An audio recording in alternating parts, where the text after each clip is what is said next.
ತಿದ್ದುಪಡಿ ಕಾಯ್ದೆಯ ವಿರುದ್ಧ ಪೊಲೀಸರು ಹಾಗೂ ಪ್ರತಿಭಟನಾಕಾರರ ಮಧ್ಯೆ ಗುರುವಾರ ನಡೆದ ಘರ್ಷಣೆಯ ಸಂದರ್ಭ ಗುಂಡೇಟಿಗೆ ಬಲಿಯಾದ ಇಬ್ಬರ ಅಂತ್ಯಕ್ರಿಯೆ ಇಂದು ಸಂಜೆ ನಡೆಸಲಾಯಿತು. ಬಂದರ್ ಕಂದುಕದ ಅಬ್ದುಲ್ ಜಲೀರರ ಮೃತದೇಹವನ್ನು ಬಂದರ್ ಜಿನತ್ ಬಕ್ಷ್ ಕೇಂದ್ರ ಜುಮಾ ಮಸೀದಿ ಮತ್ತು ಕುದ್ರೊಳ್ಳಿಯ ನೌಶೀನ್ರ ಮೃತದೇಹವನ್ನು ಕುದ್ರೊಳ್ಳಿ ಜುಮಾ ಮಸೀದಿಯಲ್ಲಿ ಪೊಲೀಸ್ ಬಂದೋಬಸ್ತ್ನಲ್ಲಿ ದಫನ ಮಾಡಲಾಯಿತು.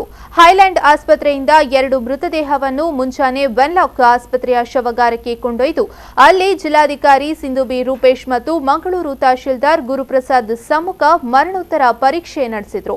ಜಲೀಲ್ರ ಮೃತದೇಹವನ್ನು ಸಂಜೆ 4:45ಕ್ಕೆ ಮತ್ತು ನೌಶೀನ್ರ ಮೃತದೇಹವನ್ನು 5 ಗಂಟೆಗೆ ದಫನ ಮಾಡಲಾಯಿತು.